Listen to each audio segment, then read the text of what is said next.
Hi, everybody. Welcome, welcome. Let those notifications go out. Pretty sure they probably didn't. Let me let the people know that we are live. We are alive now. Welcome, everybody. Welcome, everybody. Welcome. I'm letting those notifications go out. We live now. We live now. Put this desk down a little bit more so y'all can see me and I can see it. Good morning. Good morning. Good morning. Good morning. Good morning. Hey Pika. Hey everybody. Coming through. Let's see. Good morning. Wait, what time is it? So early in the morning, guys. So early in the morning. I didn't even say good morning to the Discord yet. Good morning, Discord.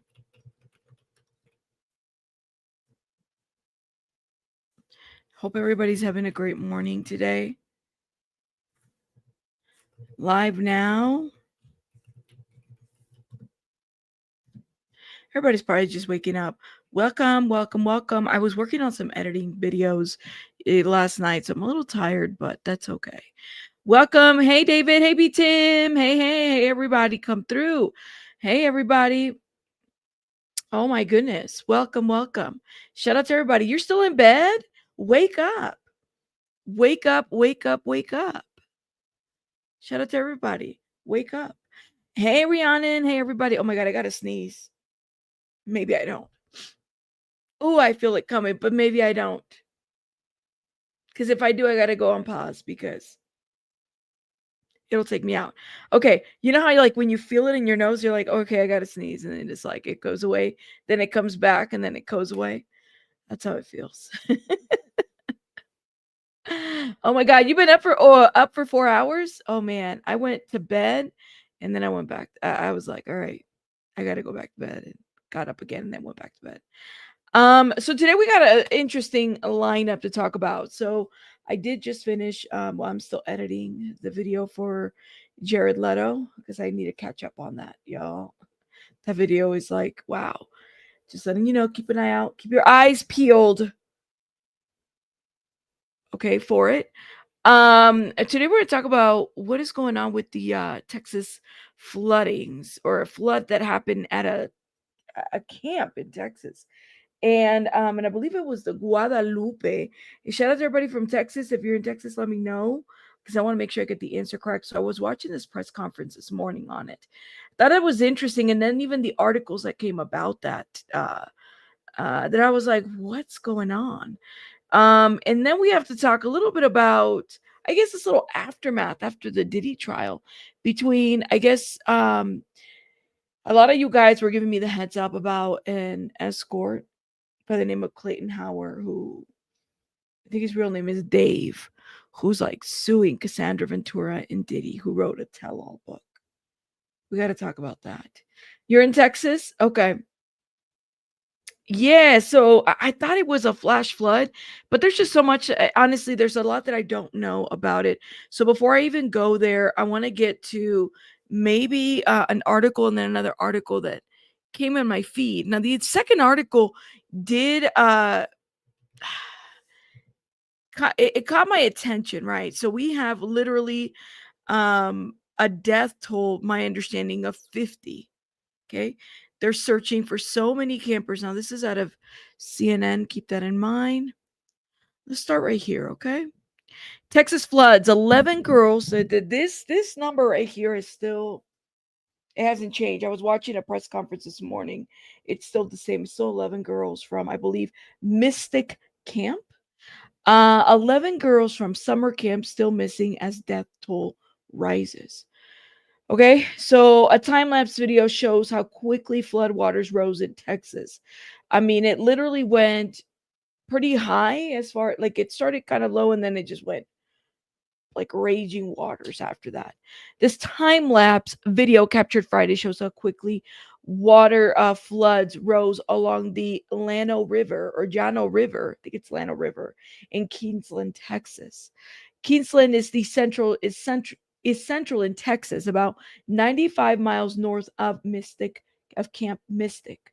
The sped up video shows water rushing up and rising along the river span over 30 minutes. The roadway and trees disappeared as floodwaters completely overtake the area.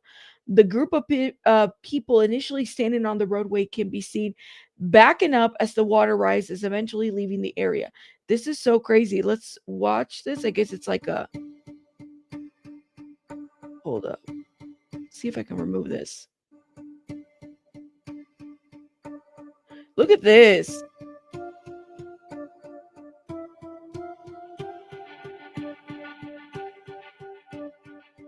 But you could see the water going rising up and up.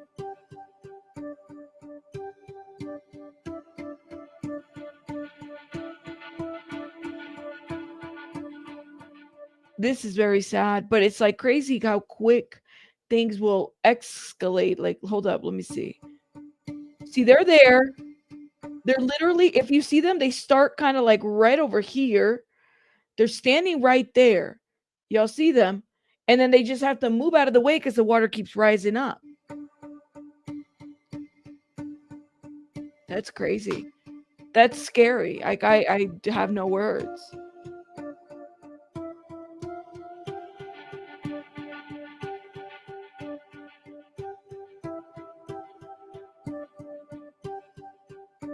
Well, the thing is, even if they have phones, I mean, like it's a campsite, right? There's got to be like emergency phones or something like that to stay at higher ground. Because isn't that kind of like how it happens? Where it's, I don't feel like I've ever been in so many floods in my that I remember. Probably been more tornadoes, maybe twisters, earthquakes for sure, but floods, I can't really tell you that I've been in like I've seen devastation, but I've never really been like lived in an area where it was that impacted. But like tornadoes and earthquakes, oh yes. Oh yes. Caryville, so they had a whole press conference. Caryville mayor looks for the helpers. One Texas mayor offered some simple, time tested advice when addressing his community, which was hit hard by the deadly flooding on Friday. Look for the helpers. Caryville Mayor Joe Herring Jr. said at a news conference Sunday. There was a news conference this morning. I was going to go live on it, but I couldn't. My sitter wasn't here yet. You will always find people who are helping in Caryville. Those helpers are the city staff, county personnel, state agencies, and federal agencies in Herring. The priorities right now are to rescue those in trouble and find those who are lost. The community remains united. Okay. 11 Camp Mystic campers remain missing. Could they have acted quicker knowing that they had these children in this camp? That's the question that I have.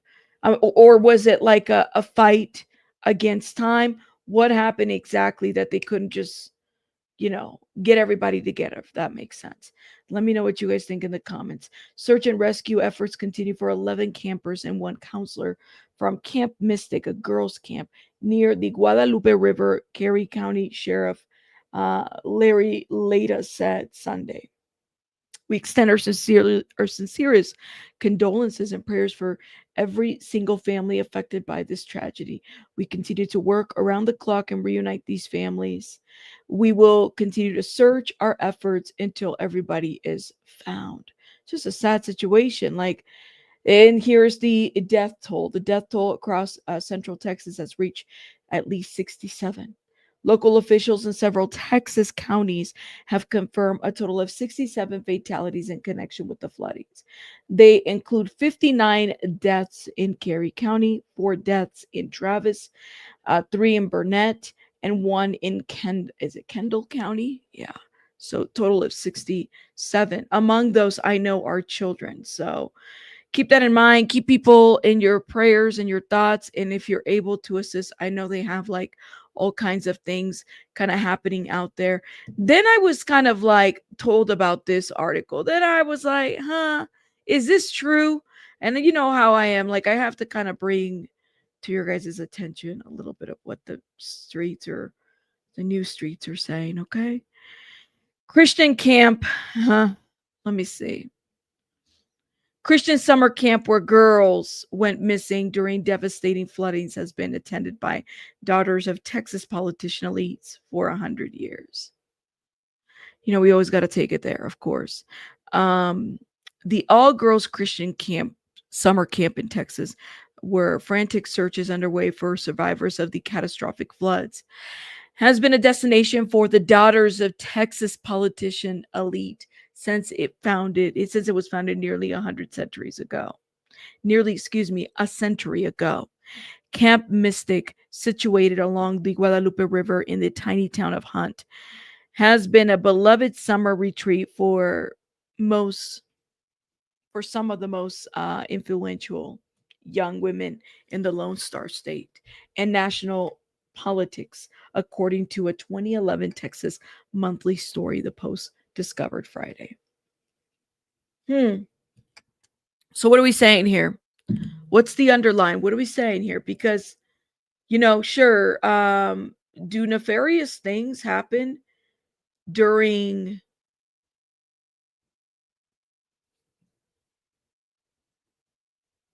natural causes, earthquakes, fires, twisters, tornadoes? Yeah. But what are we saying here? I was really taken back by this article a bit. Oh yeah. You in the most devastating times, you're gonna have people do the most. Crimes tend to happen during devastation, right? Like we hear about it all the time. But what are they saying here with this? I just couldn't help but wonder where they were going. But let me know. It further goes, the daughters of former Texas Governor Dan Moody, Price Daniel, and John Connolly, who was shot as he sat next to President JFK when he was assassinated in Dallas in 1963, all attended the camp, according to the outlet. The daughters, granddaughters, and great granddaughters of Democratic President Lyndon B. Johnson, JFK's successor, one of Texas' most formidable politicians, also summered at Camp Mystic per the Texas Monthly. Is that a big coincidence? James Baker, who served as the chief of staff to the Republican presidents Ronald Reagan and George H.W. Bush, sent his daughters and granddaughters to Camp Mystic, the outlet added. While attending the Southern Methodist University, future First Lady Laura Bush was a Camp Mystic counselor years before she married George W. Bush, who would serve as a Texas governor. He, like his father, became president, according to the Texas Monthly. Big coincidence or what? Campers would go on to become executives for Nemus and Marcus Dance with London's Royal Ballet, own a Gymboree franchise in the former Soviet, or marry well and become the kind of intensely focused volunteers who would probably be happier as CEOs, the outlet wrote. I don't care where my goddaughters go to college, but I do care where she goes to camp. Catherine Jones, an alum, told the article. Is that like a weird coincidence or what? You can't really blame that on the flood, right? Like you can't say, well, connection. I don't know. But I thought it was a very interesting article, and I was like, now, for the record, I do believe that nefarious things do happen during devastations, especially when it involves children. Like, for example, the Maui fires. There's a lot of questions about what was going on with the children there. Now, can I prove all of that? No. Can I approve? I can't. I can't. I can blame. I will say when we talk about elected officials, I can't blame. In my opinion, I don't know, because some of you guys might believe that there's a connection. I don't personally, but I can't. I go through phases in life where maybe you guys can relate to this and maybe you can't. But let me know if you can. I went through a phase where I blamed a lot of the stuff that happened to elected officials, right? I still do every once in a while. And then I started blaming myself because I'm electing these people, right? From the very bottom to the top. If I'm electing the people that are in office, I'm part of the problem too, right? You start kind of making or having some self realization. It might not even be you who elected. Maybe it was your neighbor or your community member, whoever it may be. And they find themselves sitting there being targeted by the problems that are happening. You got to take a step back and then evaluate. Well, damn, am I part of the problem?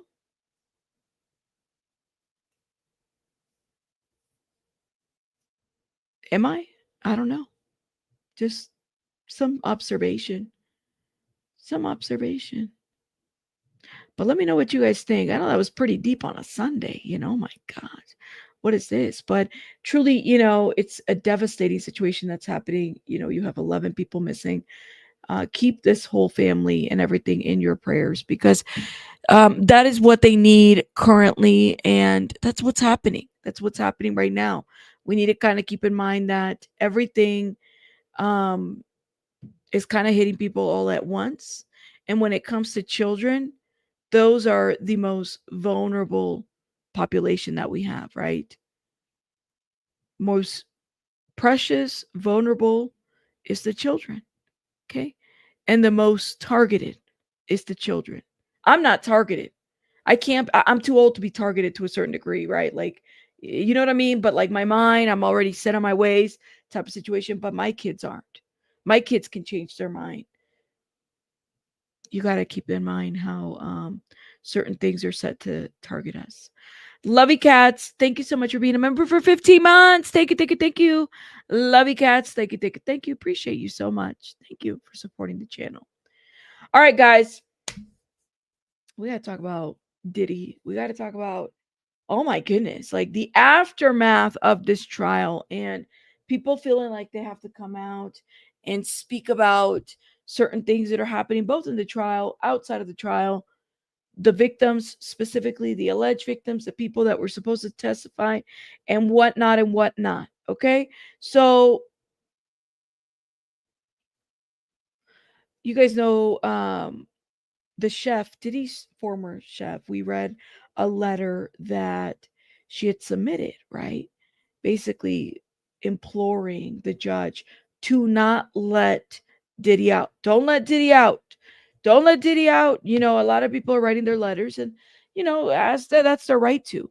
She was actually subpoenaed to testify before the grand jury. She was actually, I believe, supposed to testify at this trial, but was not called. There's a lot of things that I'm wondering.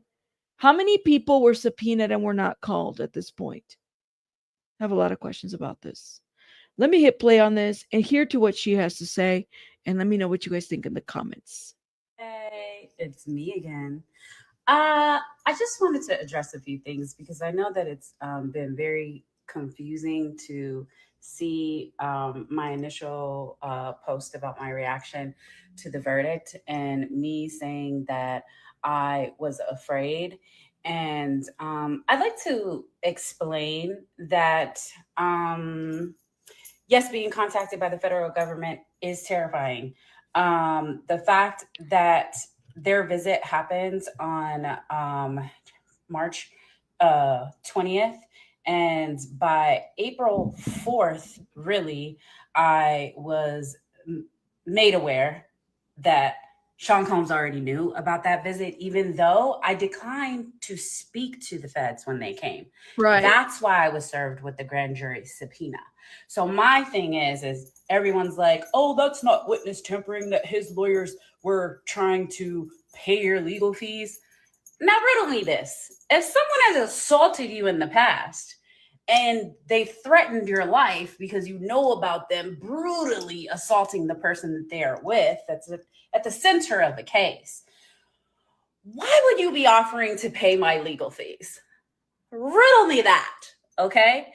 And I wasn't responding. So there are text messages, and I do have voicemails from that lawyer too, because they were trying to reach me. Now, in the interim of me not responding, my car was mysteriously broken into.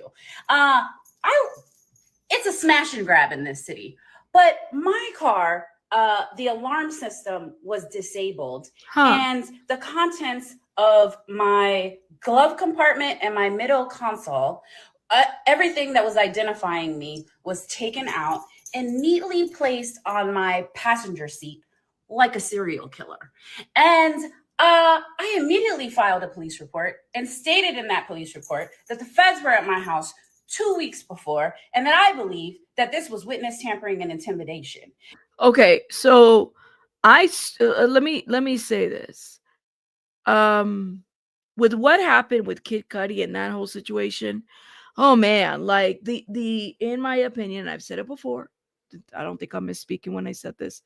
Um, in my opinion, I think that the prosecution dropped the ball on this one. When it became to Kid Cudi, when it came to Kid Cudi, it just didn't do the job. It didn't do the job to prove that. It just didn't. So to hear another car situation, I'm just like, oh my God, can we get some more, like something else? Because it's become a situation where, like, I don't know, man. Why not have her testify? I have a lot of questions about this. Is this man just attacking people's cars? Um, is this an isolated incident? I don't know. And I still do believe it. So for everyone saying, oh, he's not thinking about you. Oh, he's not going to Mhm. do anything to you. Oh, nothing's going to happen to you. Oh, you're being dumb because now you're saying where you're at. He knows where I'm at. He been knew where the fuck I was at. So there's those details. And maybe that's the only thing where anything to do with me and I have to say is alleged, because I don't have proof that he made people do that. And I believe that he did because he wanted to control my interview with the government. Like Jane. What else? All these men that are stepping up now and that are saying, oh, it was just a little prostitution. Oh, it was just a little this. Oh, it was just a little drugs. If you have to pump people full of drugs for them to participate in sexual activities that you want to do, that is coercion. And I don't think that they wanted to do it. And for multiple women over decades to have said that he raped them, I believe them. I know Cassie. She said it happened. I believe her. I know Mia. She said it happened. I believe her. Kat, my friend, said it happened. I believe her. And So then I was like, who's Cat? Who's Cat? I guess she's I don't believe she's a government witness or a victim. She never went, I mean, literally, she never went to testify. There was nothing. Like I said, it's like there's so much that was left unsaid from the trial that I'm like, well, I guess there's a reason why this was not brought in, or this was brought in. Other was, I don't know. I don't know. in some of the documentaries, there's a common thread. None of these women had spoke to each other. You want to know what the common thread is? Is that his eyes turned black and he looked like a demon. And so I believe that he was doing these things when he was out of his mind, because he was a drug addict. Because he was a drug addict. He is a drug addict. Yeah. And so a lot of the verbal abuse and tantrums that us employees that were dealing with him quietly and silently were due to his drug abuse, because he was a fucking drug addict, a high functioning drug addict. And then it's like, oh, why are you guys saying something now? And because I can now. Because I can now. And you know what? And I just don't care no more. And And he's getting away with everything that he's done for decades. And all of these men that keep trying to pacify the behavior, y'all are predators too. So if you gotta pump women full of drugs so that you can have sex with them, you're a fucking predator. Okay? So yeah. So I just wanted to get that off of my chest too. Let me see. What else do I want to get off of my chest? Multiple executives over decades have helped cover up crimes, okay? And it should have been focused on them, because the reality is nobody values women. Nobody cares about what was happening to them. Abuse apparently doesn't matter. When you pump people full of drugs to get them to do what they want to do, apparently they were doing it because they wanted to. No, but if the focus would have stayed on all the executive, I don't know why this wasn't presented. I don't know. Not my case. And that's what my lawyer had to keep telling me. So then it's like, why didn't you testify? Why didn't you testify? Because I freaked out on them. I freaked out on them because I told them literally, you're going to lose it. You're going to lose it because I don't know what you guys are doing. And so, yeah, just wanted to clear that up. And I understand that you guys don't really understand sex work. And there is a lot of nuances. And listen, people's sexual kinks is not the problem. But when you have to beat people into a submission, that is the problem, okay? I don't know how nobody understands this, but I stand with victims.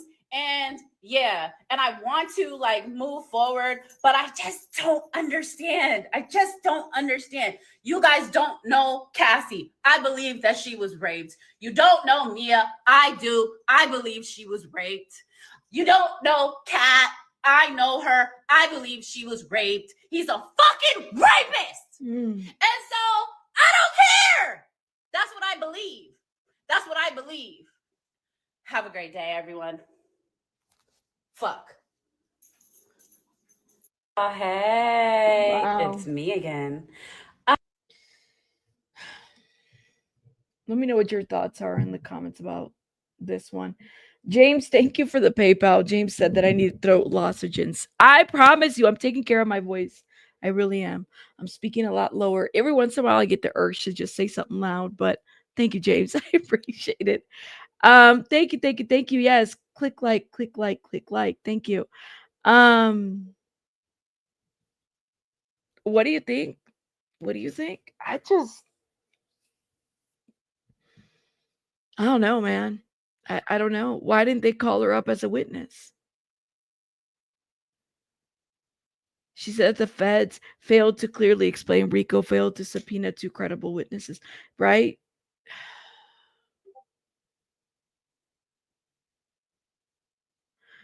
Yeah.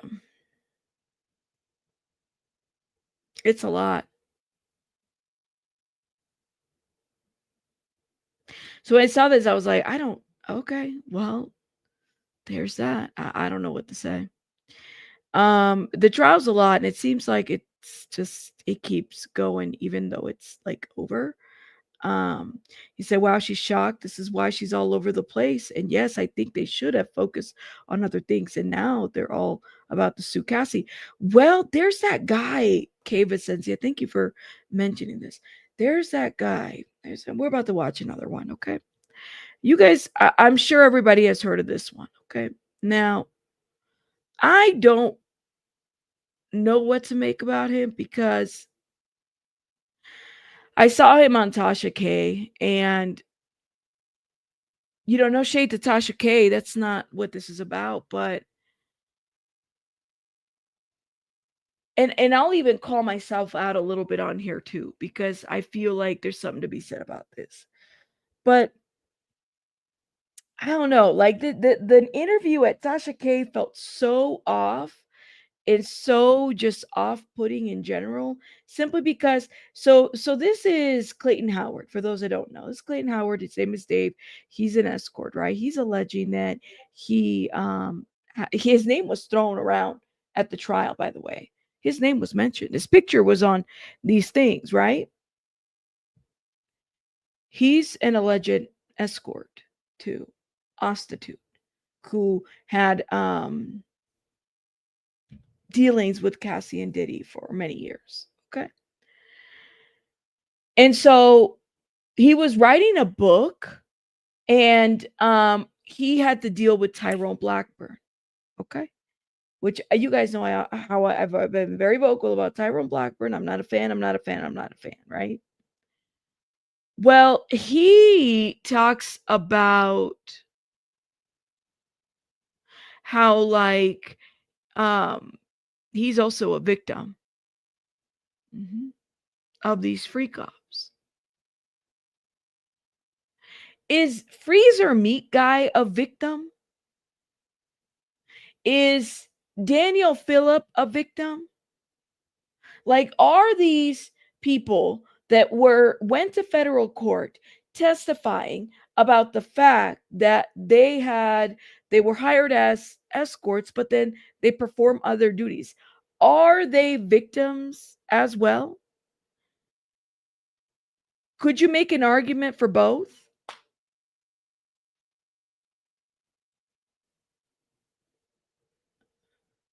I need to know. Like, I'm sitting there and I'm like, wait a minute, wait a minute. So now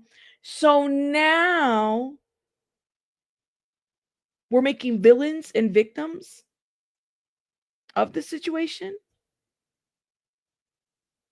You said if they were coerced into S, then yes. Well, what if they were offered money? What if they came in there to be a dancer and then they were offered money and then they said, yeah, no drug, no rugs. I don't know what, I mean, listen, we weren't in the room, but I'm really struggling now with the narrative that's coming out of this trial that I'm like, huh? Really? Yeah, I feel like we don't know enough to say one way or another, right? Well, and we're missing this piece right here. They knowingly had a hand in Cassie's abuse, even if they were offered money. When he went on Tasha K, I'm not going to play that part, but there was some before that. It was, I might play before that if I find the link here in a little bit, but before that, he said some very interesting information that I thought was like, okay, like I get this, very interesting. He was writing a book, he was holding up. It was a weird situation. Why didn't this guy also testified? I'm not really sure because his name was dropped a couple times. Okay. But then they started talking about Cassie's area, like it was loose. Like I've never in my life, I've seen it before. I mean, we've seen this be a thing now in this trial where we get to talk about someone who's labeled as a victim in a federal case. Say that. Now, the other side of that too is we can call a lot of us out too because we've also been talking about Tootsie Rolls, right? But the Tootsie Roll is not the victim, right? He's the alleged perpetrator. Cassie's the victim. So when I saw that, I was like, oh my God, they're really talking about her area? And just the way they went about it, I was like, oh damn, like we really going there? I had heard that Freezer Meat Guy was talking about it too. Okay. But listen, I don't know. Let me play this. Let me know what you guys think in the chat about this one. Okay. Let me know. Oh. Herself. She exposed herself to liability when she got on the stand and decided to mention me as the male escort who was with her when she overdosed and Diddy made her have sex with him. That was a lie, people. Cassie had just woke up from sleeping 8 hours. Myself and Sean Combs were exhausted. We wanted to go home. Cassie's the one who forced that sexual encounter. People, she tells you that Sean Combs made her have sex on her menstrual cycle. I can't speak for anyone else but myself. But I know the one time that did happen, that Sean Combs was not responsible for that. That Cassie, in a drunken, intoxicated, hormonally imbalanced state due to her period, manipulated and forced herself on me during her menstrual cycle. And what I mean by that is I had no knowledge she was on her menstrual cycle because the room was completely dark. She manipulated the room. She manipulated the environment to get what she wanted, and then she totally got up like I was the one who should have been grateful. You're on your period. That's disgusting, and I deserved more respect than that. Why are you just now talking about it though? It says the freak off escort Clayton Howard goes off on Cassie, accuses her of SAing him when they allegedly had S while on her period. The problem is she is being supported by women who attack male victims instead of accept the truth. So he's a victim. He's a victim because let me tell you, shout out to Come Get This Commentary Kiva, who gave me the heads up that this man has let me see. He's been a victim of a lot of things, guys. See if I could pull this up. I'll play this one right here. This is him. This was in, I don't know what the year is. This was April 2025. Fight prosecutor misconduct.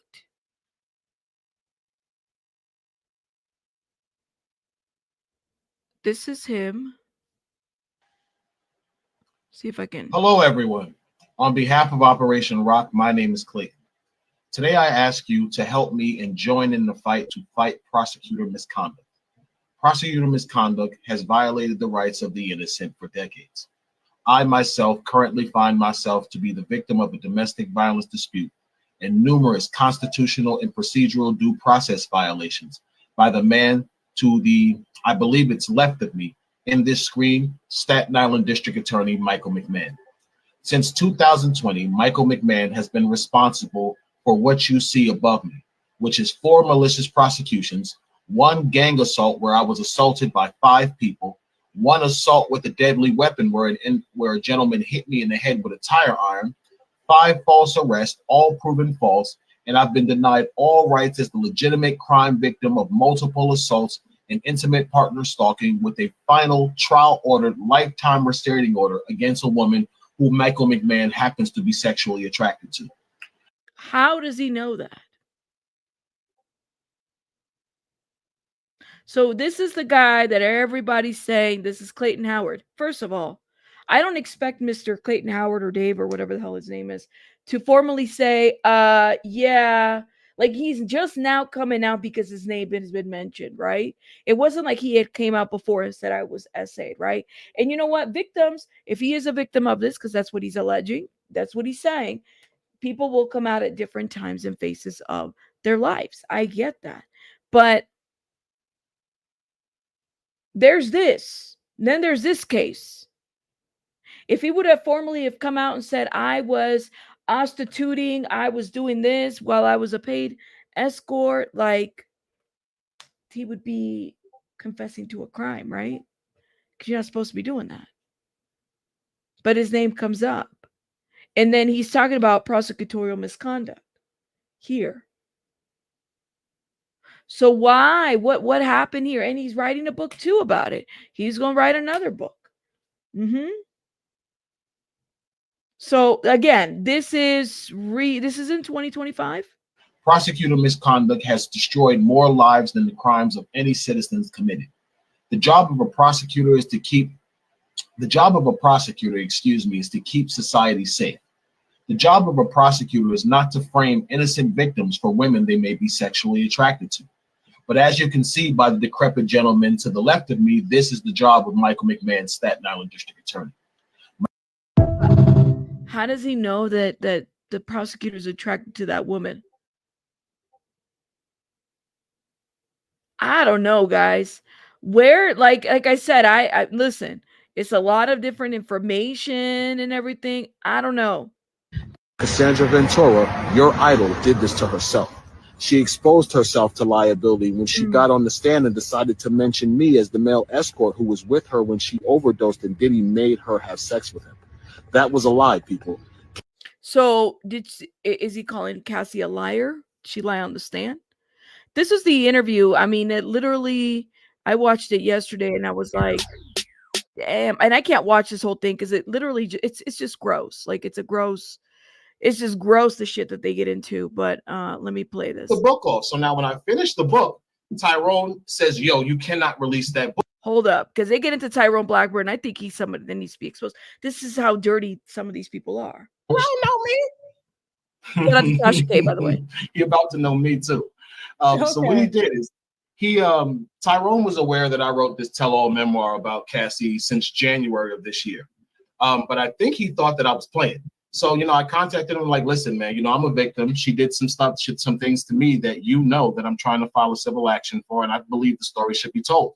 So I entertained the fact that I was going to write this book. I started writing the book, but I really didn't finish until he told me that Douglas Wigmore insulted me and called me a dirty sex worker. And Tasha, I got pissed. You said I can curse, so I can say this. I got so pissed because I'm like, hold on. This bald head white man calls me a dirty sex worker when his client is the one who pulled off the condom and initiated unprotected sex with me. Oh, hell no. So I finished the book off. So now when I finish the book, Tyrone says, yo, you cannot release that book. If you release that book, it's going to be favorable to Diddy and he might get off. I said, listen, man, I'm going to release the book. It's my story. I'm going to release the book. So now Diddy's team subpoenas my records for the book. What Tyrone does is he submits what's called a motion to squash, which is to squash the subpoena so he doesn't have to turn over the book. And he lies and tells a federal judge that the book is actually privileged notes for the lawsuit that's going to be filed. And that's a complete lie. I gave him a separate statement of facts, and I also had a 90,000 word manuscript. Okay. Yes. Slow down, because you were breaking up just a little bit. Okay. So you said he filed a motion to squash. He didn't want the book Correct. released. He didn't want the prosecution or Diddy's team to have your book. Yes, correct. Okay. So he filed the motion to squash. Well, and this is a great question. Does he have receipts to back up his claims?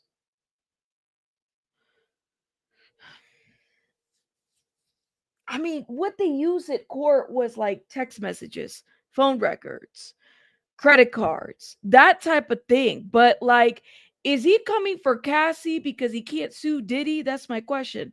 Or both. Because he knows that Cassie's got this 30 million and 10 from the Intercontinental. Hey, shout out to you, Pika. Thank you for stopping by. I have a lot of questions. See, here, I think we said the same thing. I kind of had a feeling he would be coming for Cassie when he earned 30 million. There you go. Listen, I have a lot of questions about this guy. I really do. I really do. And was he subpoenaed to testify? His name was mentioned all over. It was Clayton Howard, the S worker. Because I was going to release it. I had put an Amazon pre-link, the one I sent to you. I had an editor who was contacting people. I believe my editor contacted TMZ. He might have contacted you also. He contacted a few people to get me before a podcast because I want to tell my story and it promotes the book. So when Tyrone saw the Amazon link, he realized, oh crap, this guy really did write a book. That's when it became a problem. And so like I was saying, Diddy's team, I believe it was what's the attorney's name? The one that did the Young Thug trial, Brian Steele. They subpoena, Brian Steele. They subpoena the book. Tyrone contacts me maybe, I want to say the second week of May. He's saying, listen, they subpoenaed your book. They cannot get that book. I'm going to submit a motion to squash. I said, well, why can't they get the book? The U.S. Attorney's Office knows that I've said all of this stuff about Cassandra. It's not like it's new stuff. They know. I've been telling them for a year.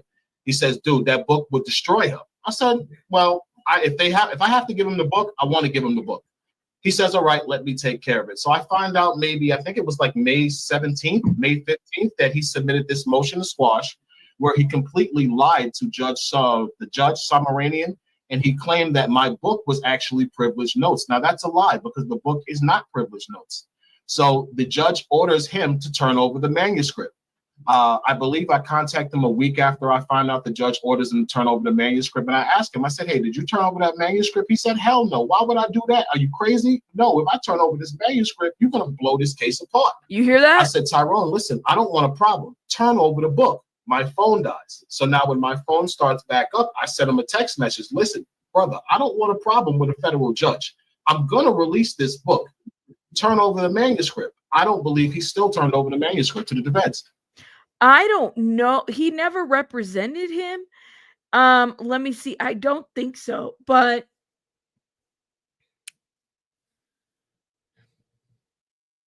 it seems to me that might have been the case. It looked like he was looking to sue, and so he looks into Tyrone Blackburn. I don't, like I said, everybody that's represented by Tyrone Blackburn, I have to question at this point. I just don't believe a lot of the things that he doesn't do his due diligence in the lawsuit. I don't know. You said, I think Blackburn had some people playing both sides trying to work for him. They screwed him in his name. I don't know. It's very messy, right? Like, it's all very messy. I don't either, guys. I told you guys, starting all the way from the Tiny and T.I. situation, right there was so many red flags. Like, literally, I don't know why people, if you are going to, I'm sorry, it just seems like the track record is just all over the place. I don't get it. But maybe he picks up cases pro bono. I don't know. So I feel like people are walking into situations when they are, I mean, there's so many lawyers that if your case is legit, they will pick it up. Joe Tacopina, I know, is one of them that, like, if your case looks like it's got some legitimacy, but he's got a name behind him. You know what I mean? He's got a track record. Joe Tacopina. There's other lawyers out there that will, you know, have their name or have a track record of picking up cases that they will do due diligence and then decide whether they're going to pick it up or not. Yeah. And I remember you reaching out because you said, hey, I'm getting ready to write a book and I want to do an interview. Yes, I do plan to testify in favor of Diddy because you were, according to you, the main one that Cassie called for almost 10 years of the relationship. And so another correction, 8 years, because I don't want you to be sued for anything. 8 years. Gotcha. 8 years. Okay. So yeah, Carmel, shout out to Carmel Real, says Tyrone was correct on this one. This guy wanted to make Cassie and Diddy the villain. The prosecution couldn't have that cause. Cassie is the victim. He is suing Diddy. So he's also suing Diddy. I thought he was just suing Cassie. Thank you for correcting me. Carmel, you know, my only thought behind this is that I just don't know if Tyrone, but he might have been correct. Hell, I could even give you Little Rod Jones' lawsuit. There was a lot of that in this trial, guys. There was a lot of that in this trial, right? But it's the way in which Tyrone Blackburn moves that I have to kind of wonder, who the hell is he working for? Because it just doesn't, a lot of the shit doesn't make sense to me. A lot of the things just doesn't make sense to me. That the way that which he moves, the way that he just does things, it just doesn't make sense to me. But listen, you guys let me know what you think in the comments. And so maybe I got 10 years because they were together 10 years. So I'm just kind of stuck on how long they were together. But I know it took some time for him to warm her up to doing freak offs and things like that. And so, but the judge had ordered too, because we were getting ready to do your interview and help you to promote your book and stuff like that. But then the judge said that you guys couldn't speak to media at all. There you go. Exactly. And so I can't speak to media. You've heard my name mentioned probably a dozen different times in this trial. I'm in the actual freak off video. Several of the videos, unfortunately, are me covered in baby oil in a room with Cassandra Ventura. I have no clue why they not called Daniel Phillip. So, but he's not claiming to have been rugged. He's not claiming to have been rugged. He is saying he's a victim of SA because he was tricked into having S with Cassie when she was on her cycle. He's not claiming. I've seen this interview. I've seen other ones, and I could be wrong, but put the timestamp in the chat of where he claimed that he was rugged or that he was coerced. He made that decision there. I don't hear that he was rugged. And you got paid. Thank you. And you got paid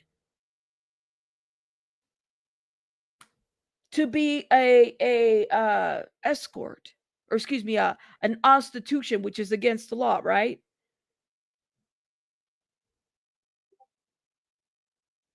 Listen. I were in an orgy with Sean Combs. Okay. Wait a minute. Wait a minute. Went out for a second. Yeah, you said Daniel Phillip? Daniel Phillip. I met Daniel Phillip in an orgy at Cassie's apartment in one of the Trump buildings in Midtown Manhattan.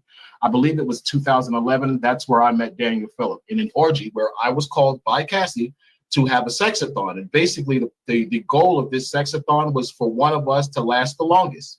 Whoever lasts the longest was going to become her main boy toy. Tasha K, I see your face. This is the truth. So for 2 days, myself and Daniel Phillip, we participated in this sexathon, Sex and Cassie.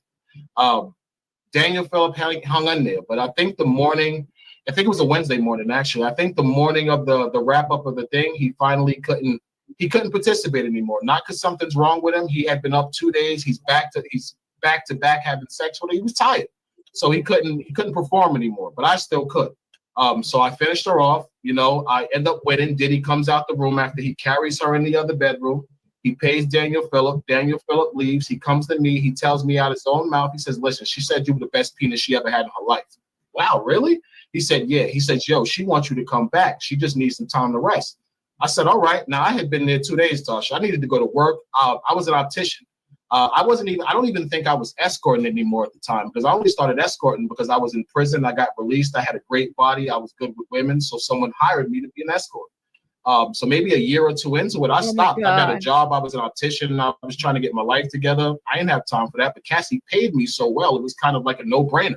Beautiful woman, $5,000 every time I got to break her down. What 30 Rico said during our interview last week that the pay was $5,000. Where's the coercion?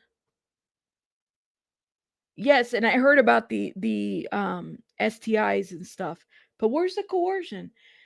Hell, Sheree Hayes, the Punisher, isn't even saying that he was coerced or that he was drugged. Daniel Phillip never said he was drugged.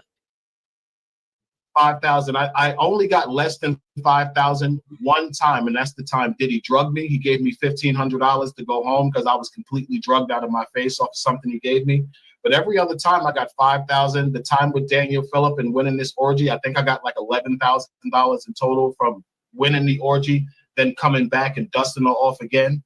I had an extensive history with Cassie. I see your face. You're like, oh my God, yeah. How many hours did you go? Oh, the longest I ever had sex with was 4 days in Miami. You had to put your glasses on for that one. Okay, now hold on for a second. So when you have sex for 4 days, do you stop to pee? Do you take breaks? What happens? Yeah. It's kind of like, you know something? People don't realize something. Diddy is rich. He's as rich as a king. I don't know if you've ever seen the HBO TV series Rome, like where there was with the Julius Caesar series Rome that they had years ago on HBO. No, but in life, I'm sure my husband has watched it. He watch all them type of shows, but okay, a couple of years, HBO. You can't take Tasha K serious when she got those sunglasses. She looks like she's blocking the Wi-Fi signal, and that's why this guy can't go live no more. It's like she puts it on. I know what she's doing, but it's like, oh my God, it's like a barrier between her and the information that she's receiving. But it's almost like his Wi-Fi goes out every time she has those glasses on. So I'm like, is it blocking the Wi-Fi? I don't know. Oh man, it's sus. It's sus. Let me know what you guys think of it. Listen, it's not a model victim out there. He's claiming he said he was assaulted. Again, he's a very litigious person. He's got a track record. It sounds like he's not litigious. Let me not say that. It sounds like he's very outspoken about injustices, and he's willing to talk about them on social media. So I don't know. She's blocking the 2 minutes. Let me hit play on this, right? And mind you, I don't know. So somehow take it out on Cassie when Diddy's the one with the money, and he knows that. I don't know. Let me hit play. HBO had a series, and in this series, they had like Cleopatra, Mark Anthony. They were smoking opium. They had a bunch of slaves in there that she was sleeping with that had larger members than Mark Anthony. This is what a freak off really was. I was made to be completely naked, baby oil, and basically kept on standby for every time Cassie needed to come. And I would be called to make her come. I didn't have to eat her. Anyways, let me stop. I'm gonna stop right there. It's just the detailing of this is just so crazy to me. And I don't even want to play any more of that. But that's the guy. This is the guy, Clayton Howard. The fight, this is in March 2024 last year. The fight is to clear my name and the rights and wrongs to me. And right the wrongs done to me and the people I love. And I continue to fight against corruption. And Bishop Pastor L.T. Clergy Victor Brown, who supported the scheme to help a convicted liar defame my mother and slander me. There's a bigger lie that someone who has wronged you will tell you than it wasn't personal. It's always personal. Never be fooled. Again, this is him. We just played this. Hello, everyone. On behalf of Operation Rock, my name is Clayton. Today, I ask you to help me and join in the fight to fight prosecutor misconduct. Prosecutor misconduct has violated the rights of the innocent for decades. I myself currently find myself to be the victim of a domestic violence dispute and numerous constitutional and procedural due process violations by the man to the, I believe it's left of me in this screen, Staten Island District Attorney Michael McMahon. Since 2020, Michael McMahon has been responsible for what you see above me, which is 4 malicious prosecutions, 1 gang assault where I was assaulted by 5 people, 1 assault with a deadly weapon where a gentleman hit me in the head with a tire iron, 5 false arrests, all proven false, and I've been denied all rights as the legitimate crime victim of multiple assaults and intimate partner stalking with a final trial-ordered lifetime restraining order against a woman who Michael McMahon happens to be sexually attracted to. Prosecutor misconduct has destroyed more lives than the crimes of any citizens committed. The job of a prosecutor is to keep society safe. The job of a prosecutor is not to frame innocent victims for women they may be sexually attracted to. But as you can see by the decrepit gentleman to the left of me, this is the job of Michael McMahon, Staten Island District Attorney. There you go. So he's been advocating, I guess, for, you know, what he feels like have been his rights that have been violated. Malicious prosecution.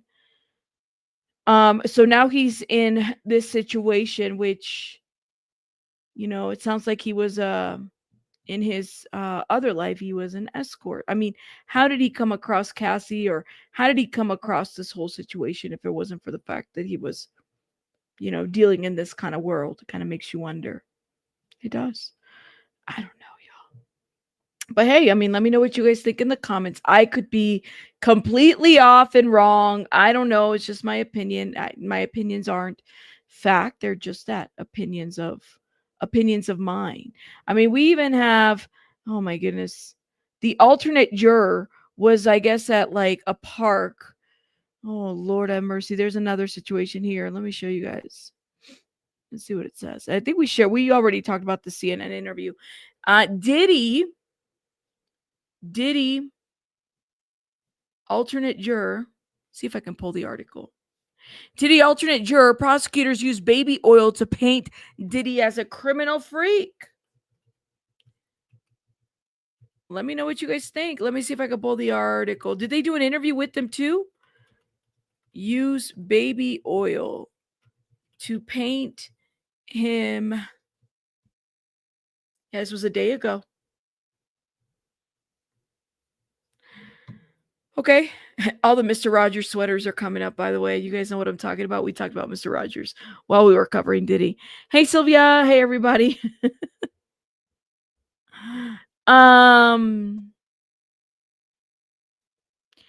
Diddy alternate juror use baby oil to paint Diddy as a crime boss. Freako. Okay. An alternate juror in the Diddy case says all the evidence about baby oil didn't help the prosecution's case in the end. And he thinks the point was to paint the defendant as a hardcore criminal freak. George, he asked us not to use his last name, was not in the jury deliberation room, but he was in front and center for every second of the trial. He noted the defense mocked prosecutors over the baby oil evidence, with Mark Agnifilo sarcastically telling jurors their streets were safer after the feds spent all that time and money seizing 1,000 bottles of baby oil. Now, Mark Agnifilo did say that. That was in the transcripts. I'm sorry. I thought that was kind of interesting. The judge wasn't happy about Mark Agnifilo being sarcastic that way. Yeah, Mr. B. His name is not George, it's Mr. Bean. You're right, Miranda. We have named him Mr. Bean. His name is not George, it's Mr. Bean. I bet Mr. Bean is like not even happy about being compared, if you know what I mean. He's been everywhere now, so it further goes. As for the freak off videos, that many have backfired. may have backfired prosecutors. George says everything he saw from Cassie and Jane rubbing baby oil over an S worker to hardcore S looked consensual. Okay. As for the prosecutors trying to tie Diddy to the Molotov cocktail thrown inside Kid Cudi's car, he says prosecutors didn't prove it. Ditto for the alleged Capricorn Clark kidnapping. Interesting. Gagnifilo says during closing, if taking someone to a warehouse and keeping them from 9 to 5 is kidnapping, then jurors were themselves kidnapped victims because they were forced to stay at the courthouse for the same time period. It's the Agnifilo was making these kind of remarks and comparisons, and you guys know that the judge was not having that at all. Yeah, was it Mims who called him Mr. Bean? Mims called him Mr. Bean while he was watching the court. Oh my god, that's why he does look like Mr. Bean. Anyways, oh my god, I'm gonna let you guys go. I have another video that I'm editing right now on Jared Leto. Keep an eye out on that one. So I was able to find, I didn't see a lot of people talking about this, but there's a video out there of an alleged victim who's speaking out. Everybody's been very careful about the Jared Leto stuff, only talking about the things that everybody has talked about, like the fact that he sent used condominiums to the Suicide Squad movie people, the fact that he sent beads of the non-neck wearing kind, if you know what I mean. The ones that you wear. Yeah, those kind of beads. He sent that to the cast of the Suicide Squad video. Did y'all know that? I had no idea. And then in addition to having the cult, that's old news. We kind of been knowing that. But no victim has ever done a video where they've formally spoken out. It's going to be interesting. Make sure you guys you have your notifications on. I'm editing the video. Hopefully we'll be releasing it today in about maybe an hour or two. And we'll go from there. Yeah. I'll see you guys later. Hit the like button. Support the channel. Bye, guys. Bye, bye, bye.